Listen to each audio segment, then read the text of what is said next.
Nnenna Ochiche is a medical doctor with a bias for community medicine. Her love for writing enables her to use it as a tool for health education as well as to motivate her readers to embrace African stories. Ginika's Adventures is her second book. It was on the long list for the NLNG Prize for Literature in 2019. Her books for children are inspired by her memories of the child she was as well as the antics of her own children, who are her muses, biggest critics and biggest fans. Please welcome Nnenna Ochiche to Storytime at the 2021 Akada Children's Book Festival. Hi, in this session I'll be reading from chapter 6 of my book Ginika's Adventures. My name is Nnenna Ochiche and this is the 2021 Akada Children's Book Festival.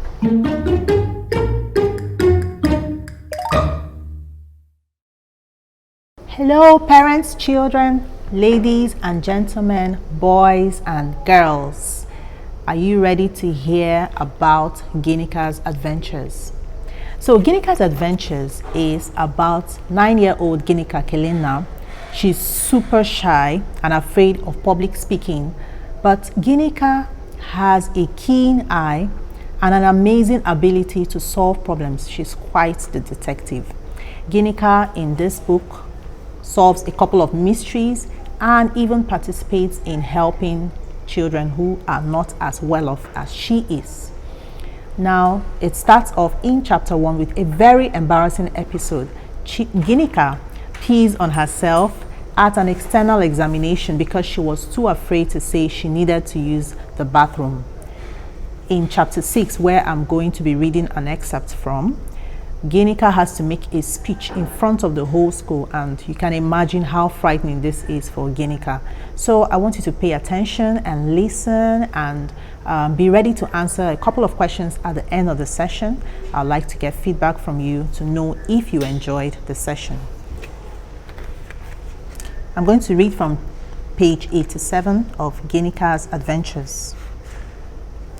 Ms. Bature stepped up to read her welcome speech.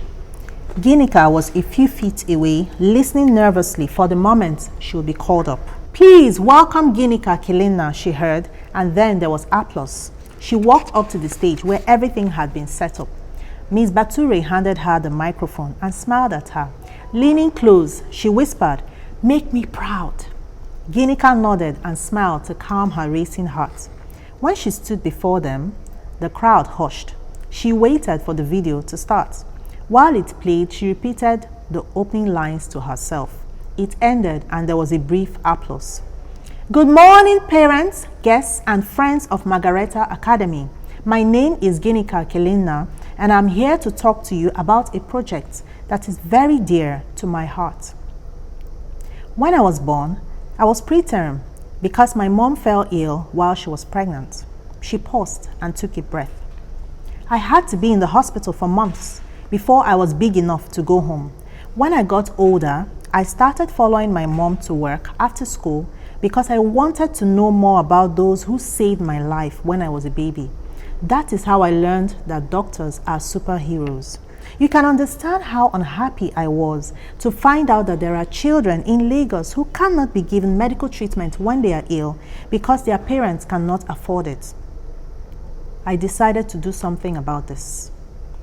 The tie and dye shirts on display at the Rainbow Stand is my solution.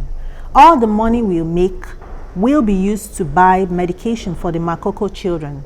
My friends helped me dye the fabric while Mrs. Olive Bisoye made the shirts. We have them in every size and they cost 2,000 naira each. Dr. Nengi of Nazarene Hospital is managing the project to ensure that your money is put to good use. Please buy as many as you can so that we can pay a team to provide medical care to the children in Makoko on Saturdays. Thank you." Ginika took a step back before her audience erupted in applause. She was surprised that they were giving her a standing ovation. At the end of the day, Dr. Nengi came up to congratulate Ginika, Adiola, and Bazoye on the success of their plan.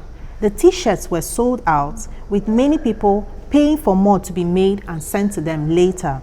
"Your speech was fantastic, Ginika," Adiola said. "My schoolmates couldn't stop talking about you." Bazoye nodded in agreement. Everyone keeps saying they bought the shirts because of how well you spoke. You mean the shirts were not nice enough? Ginika teased. Dr. Nengi, who had been silent, laughed. The shirts were beautiful, but the speech was the icing. Thank you, ma, Ginika replied.